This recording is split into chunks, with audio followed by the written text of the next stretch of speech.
morning everyone, respected principal, teachers and my dear friends.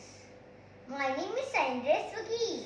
Today I am going to recite a poem named Last Night I Dreamed of Chickens, written by Jack Prelsky.